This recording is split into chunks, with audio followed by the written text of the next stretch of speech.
I feel my heart lurch as I spot Sienna across the trendy restaurant, openly flirting with my husband Derek. She leans in close, trailing a manicured finger down his arm, her ruby lips curled in a seductive smile. Derek shifts uncomfortably, but doesn't pull away. The sight makes me physically ill. I grip the edge of our table, knuckles turning white, as a wave of nausea hits me. It's been over a decade since Sienna and I were best friends in college, but seeing her again brings all the painful memories rushing back in vivid detail. "Honey, are you okay?" Derek asks, noticing my distress as he returns to our table. "You look like you've seen a ghost." I need some air," I manage to choke out, grabbing my purse and fleeing the suffocating restaurant before he can stop me. Outside, I gulp in deep breaths of the cool night air, trying to steady myself against the brick wall. But I can't stop shaking. Post-traumatic stress, my therapist called it.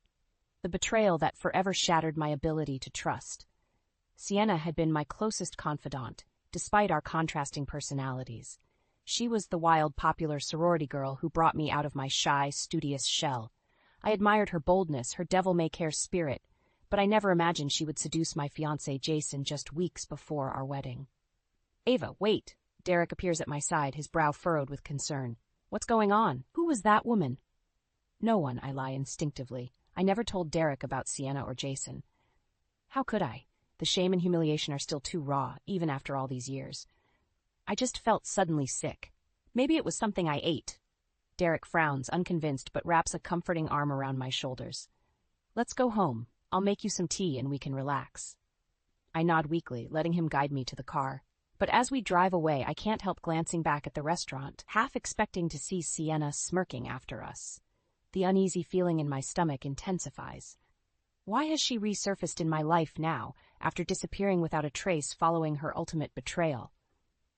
The last I heard, she had gotten pregnant, supposedly with Jason's baby, though a small, bitter part of me always suspected that was just another of her manipulations. Jason broke up with me to do the right thing.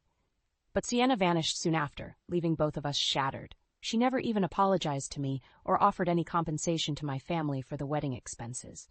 My parents were livid. I squeezed my eyes shut, trying to block out the memories threatening to consume me. I can't let Sienna's toxicity poison my life again. I have a loving husband, an adorable son, a beautiful home. I won't let her take that from me. But even as I try to reassure myself, a sinking feeling tells me this is only the beginning. Sienna is back for a reason, and when she sets her sights on something, or someone, she won't stop until she gets it. The next morning, I wake up groggy and unsettled, Sienna's unexpected reappearance still weighing heavily on my mind. As I go about my usual routine, getting my son ready for school, tidying up the house, I can't shake the sense of foreboding that clings to me like a shadow. Memories of my college days with Sienna keep intruding, no matter how much I try to push them away. We were an unlikely pair, the studious introvert and the wild party girl, but somehow we just clicked. She brought excitement and spontaneity into my predictable life, and I grounded her with my responsible nature. At least, that's what I thought. Looking back, I realize how one-sided our friendship really was. Sienna was always the center of attention, basking in the adoration of everyone around her. She thrived on drama and chaos, leaving a trail of broken hearts wherever she went. I was no exception. Anytime a guy showed the slightest interest in me, Sienna would swoop in with her irresistible charm and steal him away. She couldn't stand the thought of being overshadowed, even by her supposed best friend. Jason was the first guy who ever made me feel truly special. He saw past my shy exterior and appreciated my intelligence and kindness. When he proposed after graduation, I thought my fairy tale ending had finally come.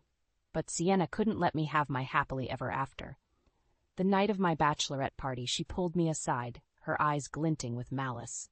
"I have a confession to make," she slurred, champagne sloshing in her glass. "Jason and I have been sleeping together for months. He's only marrying you out of pity." I stared at her in shock, bile rising in my throat. "You're lying. Jason would never cheat on me, especially not with my best friend." Sienna laughed, a cruel, mocking sound. "Oh, sweet, naive Ava, you really thought he loved you? He's been mine all along, and now I'm pregnant with his baby." The room spun around me as her words sank in. I wanted to scream, to lash out at her, but I was paralyzed by the depth of her betrayal. She watched me crumple with a smug satisfaction, taking a long sip of her drink. Don't worry, I'll let you keep the wedding gifts. Consider it a consolation prize. With that, she sauntered away, leaving me to pick up the shattered pieces of my life. Jason confirmed her story the next day, his face twisted with guilt and shame. He left to do the right thing by Sienna, while I drowned in despair. I snap back to the present as my phone chimes with a text message. It's from an unknown number, but the words make my blood run cold. Long time no see, bestie. Hubby's quite the catch. I see I trained you well. Let's catch up soon, for old time's sake. SOXOS. A strangled sob escapes my throat. Even after all these years, Sienna still knows exactly how to get under my skin. She sees my marriage as just another thing to take away from me, another way to prove her power. But I'm not the same naive, trusting girl I was back then. I've survived her cruelty before, and I'll do it again. I won't let her destroy the life I've built with Derek. I take a deep breath and delete the message, my finger hovering over the block button. It's time to cut Sienna out of my life for good before she can inflict any more damage. I won't be her victim again. The memories of Sienna's betrayal continue to haunt me as I go through the motions of my daily life. I find myself constantly looking over my shoulder, half expecting to see her smug face lurking around every corner. Derek notices my increasing anxiety and tries to comfort me, but I can't bring myself to tell him the truth about my past. The shame and humiliation are still too fresh, even after all these years. Instead, I throw myself into wedding planning with Jason, determined to focus on our future together. We've been dating since sophomore year of college, and I know he's the one I want to spend the rest of my life with. But Sienna seems determined to sabotage my happiness at every turn. She starts showing up everywhere Jason and I go, always with a sly smile and a cutting remark. Ava, darling, that dress does nothing for your figure, she purrs at my bridal shower, eyeing my white sundress with disdain. But I suppose it doesn't matter. We both know Jason's not marrying you for your looks. I feel my face flush with anger and embarrassment as the other guests titter uncomfortably. Sienna just smirks, taking a sip of her mimosa. Later, as I'm opening gifts, she pulls me aside, her grip on my arm uncomfortably tight. I have a special surprise for you, she whispers, her breath hot against my ear. Meet me in the bathroom in 5 minutes. Against my better judgment, I follow her, my heart pounding in my chest. When I enter the bathroom, Sienna is perched on the counter, her legs crossed seductively. I've been sleeping with Jason, she says casually, examining her perfectly manicured nails. For months now. He says I'm the best he's ever had. I feel like I've been punched in the gut. You're lying, I manage to choke out, tears blurring my vision. Jason would never cheat on me, especially not with you. Sienna just laughs, a cruel, mocking sound. Oh, Ava, you're so naive. Men always want what they can't have. And let's face it, you're not exactly a challenge. She hops off the counter and saunters towards me, her hips swaying. But don't worry, I'll take good care of him. And the baby, of course. My world comes crashing down around me as the realization hits. You're pregnant? I whisper, my voice cracking. Sienna just smiles, patting her flat stomach. Surprise! Jason's going to make such a good daddy, don't you think? I flee the bathroom, my chest heaving with sobs. I confront Jason that night, praying that it's all just a cruel joke. But the guilt on his face tells me everything I need to know. I'm so sorry, Ava, he says, refusing to meet my eyes. It was a mistake, but I have to do the right thing. Sienna and the baby need me. I watch numbly as he packs his things, my entire future unraveling before my eyes. The next few weeks pass in a blur of pain and humiliation as I cancel the wedding and return the gifts, my dreams of happily ever after shattered beyond repair. Sienna disappears soon after, leaving me to pick up the pieces of my broken life. I don't hear from her again, not even an apology or an offer to pay back my parents for the wedding expenses. But I can't escape the memory of her smug smile as she destroyed everything I held dear.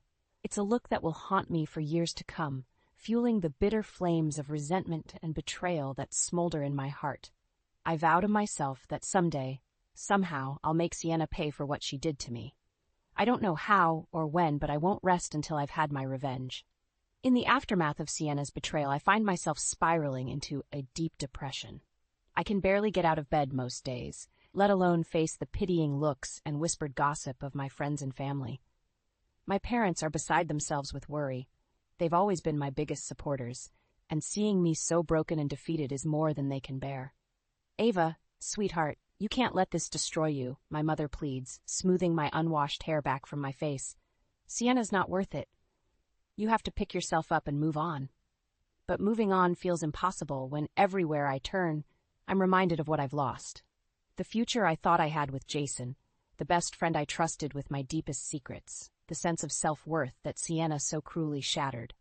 Weeks turn into months, and still I struggle to pull myself out of the darkness. My parents grow increasingly desperate, afraid that I'll never recover from this blow. Finally, my father takes matters into his own hands. I've made an appointment for you with a matchmaker, he tells me one evening, his tone brooking no argument. It's time for you to start living your life again, Ava. You can't let Sienna win. I want to protest, to tell him that the last thing I need right now is another man in my life. But the determination in his eyes stops me short. I know he's only trying to help in his own misguided way. So I go to the appointment, dragging myself through the motions of small talk and forced smiles. The matchmaker, a stern-looking woman in her 50s, eyes me critically. You're a pretty girl, Ava, she says, tapping her pen against her notepad. But you're not getting any younger. If you want to find a husband, you need to put in the effort. I bristle at her condescending tone, but I know she's right. I've let myself go in the months since Sienna's betrayal, too lost in my own misery to care about my appearance or my future. So I throw myself into the process, attending every event and mixer the matchmaker suggests. I force myself to smile and flirt, even when all I want to do is crawl back into bed and hide from the world. And then, one night, I meet Derek. He's older than me, a successful surgeon with a kind smile and a gentle demeanor. He listens attentively as I talk about my job as a teacher, my love of reading, my dreams of traveling the world. For the first time in months, I feel a spark of something other than despair. Derek makes me laugh, makes me feel valued and appreciated in a way I haven't felt in so long. We start dating, taking things slow at first. Derek is patient and understanding, never pushing me for more than I'm ready to give. Gradually, I start to heal, to believe that maybe happiness is possible for me after all. When Derek proposes a year later, I don't hesitate to say yes. Standing at the altar on our wedding day, surrounded by the love and support of my family and friends, I feel a sense of peace wash over me. I know that Sienna's betrayal will always be a part of my story, a scar that I'll carry with me for the rest of my life. But I refuse to let it define me any longer. As Derek and I exchange vows, promising to love and cherish each other for better or for worse, I feel a weight lift from my shoulders. I'm ready to start this new chapter of my life, to build a future with the man I love. And if Sienna ever dares to show her face again, I'll be ready. I'm not the same naive, trusting girl she destroyed all those years ago. I'm stronger now, and I won't let her hurt me or the people I love ever again. The first few years of my marriage to Derek are blissfully happy. We settle into a comfortable routine, enjoying quiet evenings at home and lazy Sunday mornings in bed. When I discover I'm pregnant, we're both overjoyed. Our son Liam is born on a sunny spring morning, healthy and perfect in every way. As I hold him in my arms for the first time, I feel a fierce surge of love and protectiveness. I vow to always keep him safe, to shield him from the kind of pain and betrayal I endured. When Derek gets a job offer at a prestigious hospital in another city, we decide to make the move. It's a fresh start for our little family, a chance to leave the ghosts of my past behind. But fate, it seems, has other plans. We've barely settled into our new home when I spot a familiar face at the hospital's annual fundraiser. Sienna, looking as glamorous and conniving as ever, is draped over the arm of one of Derek's colleagues. I feel a rush of panic, my old wounds reopening at the sight of her. Derek, sensing my distress, squeezes my hand reassuringly. "Is everything okay, love?" he murmurs, his brow furrowed with concern. Before I can respond, Sienna catches sight of us. Her eyes widen in recognition, a slow, predatory smile spreading across her face. "Ava, darling," she cries, air-kissing my cheeks with exaggerated enthusiasm. "It's been ages, and who's this handsome devil?" I stiffen as she turns her attention to Derek, her hand lingering on his arm a bit too long for my liking. "This is my husband, Derek," I say, my voice tight with barely suppressed anger. "Derek, this is Sienna, an old friend from college." Sienna laughs, a tinkling sound that sets my teeth on edge. "Friend? Oh, Ava, don't be so modest. We were practically sisters, weren't we?" I feel a muscle twitch in my jaw as I force a smile. Something like that. Sienna's gaze rakes over me, taking in my simple black dress and sensible heels. Motherhood seems to have aged you, darling. What a pity. I bristle at the jab, but before I can retort, she turns her attention back to Derek. You know, Derek, my husband and I are always looking for a fourth for couples tennis. We should play sometime. Derek, ever the gentleman, smiles politely. That sounds lovely, Sienna. We'll have to set something up. I shoot him a warning look, but he doesn't seem to notice. Sienna just smirks, her eyes glinting with malice. Wonderful. I'll have my husband call you to arrange it. Ta-ta for now, darlings. As she saunters away, I feel a cold knot of dread settle in the pit of my stomach. Seeing Sienna again has brought back all the old feelings of hurt and betrayal, the wounds I thought I'd long since buried. Over the next few weeks, Sienna seems to be everywhere. At the grocery store, the park where I take Liam for play dates, even the gym where I go for my morning yoga classes. Each time she makes a point of seeking me out, her barbed comments and thinly veiled insults chipping away at my carefully constructed facade of happiness. Derek seems quite taken with me, she remarks one day, her tone dripping with false sympathy. I do hope history isn't repeating itself, Ava. It would be such a shame for little Liam to grow up without a father. I clench my fists at my sides, fighting the urge to slap the smug smile off her face. Derek loves me, I say through gritted teeth. He would never betray me the way Jason did. Sienna just laughs, patting my cheek condescendingly. Of course he does, darling, just like Jason loved you, right up until he didn't. I watch her walk away, my heart racing with a potent mix of fear and fury. I won't let Sienna destroy my life again. I can't. But as the weeks drag on and her taunts become more pointed, more vicious, I start to doubt myself. What if she's right? What if Derek is just biding his time, waiting for someone younger, someone more exciting to come along? The thought makes me sick to my stomach. I can't lose him. Not after everything I've been through. I won't survive another betrayal. I need to find a way to stop Sienna, to make her pay for the pain she's caused me. And this time, I won't rest until I've had my revenge. I'm at my wit's end, constantly looking over my shoulder and jumping at every phone notification, convinced it's Sienna with another thinly veiled threat. Derek can sense my unease, but I'm too ashamed to tell him the truth about my history with her. One evening, after I've put Liam to bed, Derek sits me down on the couch, his expression serious. Ava, we need to talk. I know something's been bothering you, and I want to help, but I can't do that if you won't tell me what's going on. I take a deep, shuddering breath, tears pricking at the corners of my eyes. It's Sienna, I whisper, my voice cracking.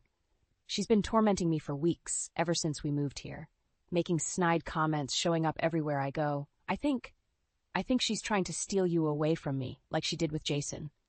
Derek's eyes widen in shock, then narrow in anger. That conniving little... I knew there was something off about her. Ava, why didn't you tell me sooner? I shake my head miserably. I was too embarrassed and scared that maybe she was right, that you'd realize you could do better than me. Derek takes my face in his hands, his gaze intense. Ava, listen to me. I love you. I chose you. And nothing and no one is ever going to change that. Certainly not some two-faced snake like Sienna. I let out a choked sob, burying my face in his chest as he holds me tight. For the first time in weeks, I feel a glimmer of hope. The next day, Derek comes home from work with a determined glint in his eye. I have a plan, he announces, pulling me into his study.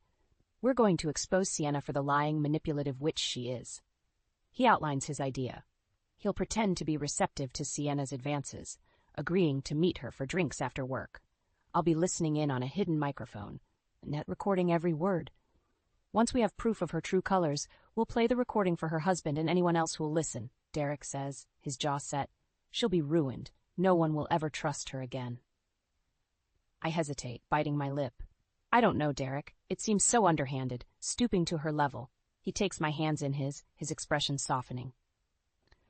Ava, this woman has caused you nothing but pain for years. She's not going to stop until we make her. This is the only way to protect our family, to make sure she never hurts you again. I nod slowly, resolve hardening in my gut. Okay, let's do it. The night of the sting operation, I pace nervously in Derek's office, listening to the crackle of static on the earpiece.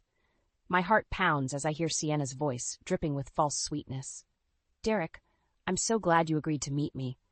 I've been thinking about you constantly, ever since that fundraiser. The way you looked at me, I know you felt it too. I grip the edge of the desk, bile rising in my throat, but I force myself to keep listening. Ava's a nice girl, but let's be honest, she's not in our league. You need someone who can keep up with you, challenge you, someone like me. I hear the clink of ice in a glass, the rustle of fabric as she leans in closer. Why don't we get out of here? Go somewhere more private. I promise I'll make it worth your while. There's a long, tense pause, then Derek's voice, cold and cutting. You know, Sienna, I thought you were just a garden variety bitch, but now I see you're something much worse. You're pathetic. Sienna sputters in outrage, but Derek presses on. Did you really think I would ever betray Ava like that? That I'm as weak and spineless as you are? You disgust me. I hear a sharp intake of breath, then the scrape of a chair being pushed back. You'll regret this, Sienna hisses. Both of you. I don't think so, Derek says calmly. See, while we've been chatting, your husband has been listening in on every word. Somehow, I don't think he'll be too thrilled to learn what a snake he married. There's a clatter, a muffled curse, then the sound of retreating footsteps. I slump back in my chair, my whole body shaking with relief and adrenaline. Moments later, Derek bursts into the office, sweeping me into his arms. We did it, he murmurs into my hair. It's over, Ava. She can't hurt us anymore. I cling to him, tears streaming down my face. For the first time in years, I feel truly free. The fallout from our sting operation is swift and brutal. Sienna's husband files for divorce the very next day, citing irreconcilable differences. The scandal quickly spreads through the hospital grapevine, and within a week, Sienna is persona non grata among the staff. I almost feel sorry for her. Almost. But then I remember the years of torment she put me through, the way she gleefully destroyed my engagement and my friendship, and any pity I might have felt evaporates like mist. Sienna doesn't go quietly, of course. She shows up at the hospital in a rage, screaming obscenities at Derek and threatening to sue him for defamation. Security has to escort her out of the building, her designer heels dragging on the polished floors. That's when the real bombshell drops. Did you know about Sienna's heart condition? Derek asks me that evening, his expression grim. She's been hiding it for years, apparently, but her little tantrum today set off some kind of episode. She collapsed in the parking lot. I stare at him in shock, my mind reeling. Is she okay? Derek shrugs. She's stable for now, but the doctors say she needs surgery, and soon. Her husband is washing his hands of her, and her insurance won't cover the procedure. She's in a bad way, Ava. I sit down heavily on the couch, my head spinning. I think back to all the times Sienna bragged about her wild partying, her reckless behavior. It never occurred to me that she might be putting her own health at risk. A small, petty part of me wants to gloat, to revel in her misfortune, but I know that's not who I am. As much as Sienna has hurt me, I don't want to see her suffer. What can we do? I ask quietly. I mean, I know she's a horrible person, but I don't want her to die. Derek takes my hand, his eyes soft with understanding. I've already spoken to her parents. They're flying in from out of state to be with her, and I've pulled some strings with the hospital board to get her the care she needs. I nod, swallowing hard. Thank you.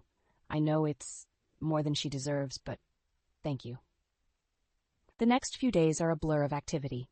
Sienna's parents arrive, ashen-faced with worry, and Derek and I do our best to support them as they navigate the hospital's bureaucracy. Sienna herself is uncharacteristically subdued, her usual bravado replaced by a haunted, fragile air. She refuses to see me at first, but eventually agrees to a brief visit before her surgery.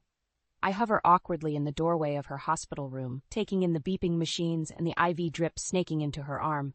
Sienna looks small and frail against the stark white sheets, her face pale and drawn. Ava, she rasps, her voice hoarse. I didn't think you'd come.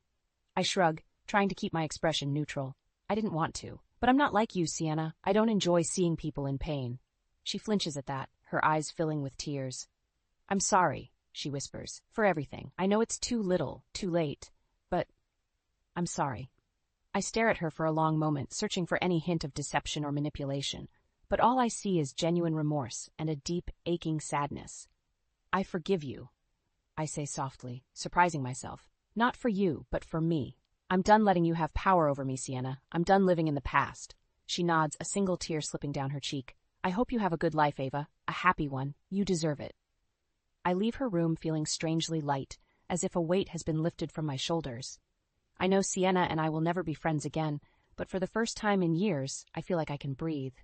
Derek is waiting for me in the hallway, his arms open and inviting. I fall into his embrace, letting his strength and love wash over me. Let's go home, I murmur into his chest. I'm ready to start living again.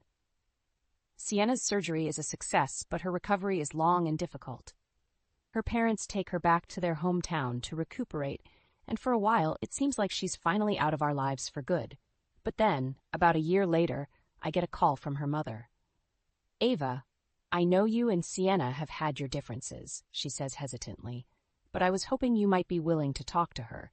She's been struggling since the surgery, and I think it would do her good to make amends." I'm tempted to refuse, to tell her that Sienna is no longer my problem, but something in her mother's voice gives me pause. She sounds tired, worn down by the weight of her daughter's mistakes. "Okay," I say finally. "I'll talk to her, but I'm not making any promises." A few days later, Sienna shows up at my door, looking nothing like the glamorous, confident woman I once knew. She's thinner, her hair limp, and her eyes haunted. "Can I come in?" she asks, her voice small. I step aside wordlessly, letting her pass. We settle awkwardly in the living room, Liam's toys scattered across the floor. "I'm sorry for just showing up like this," Sienna begins, twisting her hands in her lap. "But I needed to see you, to apologize in person." I stay silent, waiting for her to continue. "I've been doing a lot of thinking since the surgery," she says slowly, "about the person I was, the things I did, and I'm ashamed, Ava. I'm so ashamed." She takes a deep, shuddering breath. "I was jealous of you, always. You had everything I wanted, the perfect boyfriend, the loving family, the bright future, and I couldn't stand it, so I did everything I could to tear you down, to make you feel as miserable as I did." I feel a flicker of sympathy, but I tamp it down. "That's no excuse, Sienna. You hurt me deeply. You betrayed our friendship in the worst possible way." She nods, tears spilling down her cheeks. "I know, and I'll regret it for the rest of my life. But I'm trying to be better, Ava. I'm trying to make things right." She reaches into her purse and pulls out an envelope. "This is for you. My parents forced me to get a job at their company, to pay them back for all the money I've borrowed over the years. It's not much, but it's a start." I open the envelope cautiously, my eyes widening at the sight of the check inside. It's enough to cover a good chunk of the wedding expenses Sienna saddled my parents with all those years ago. "I don't expect you to forgive me," Sienna says quietly, "but I hope someday you can find it in your heart to give me another chance, to let me prove that I've changed." I stare at her for a long moment, conflicting emotions warring in my chest. Part of me wants to hold on to the anger, the bitterness, but another part of me knows that holding on to the past will only poison my future. "Okay," I say finally. "I can't promise we'll ever be friends again, Sienna, but I'm willing to try, to give you a chance to make amends." She nods, a tentative smile breaking across her face. "Thank you, Ava. You have no idea how much that means to me." After she leaves, I sit in the living room for a long time, turning the check over in my hands. It feels like a weight has been lifted from my shoulders, a burden I didn't even realize I was carrying. Derek finds me there, Liam balanced on his hip. "Everything okay?" he asks, his brow furrowed with concern. I smile up at him, my heart full of love and gratitude. "Everything's perfect," I say softly. "I have you, and Liam, and a future I never thought I'd get to have. Sienna's mistakes don't define me anymore. I'm free." He leans down to kiss me, Liam giggling between us. And as I sit there with my little family, I know that whatever challenges life throws our way, we'll face them together. Stronger, wiser, and more resilient than ever before.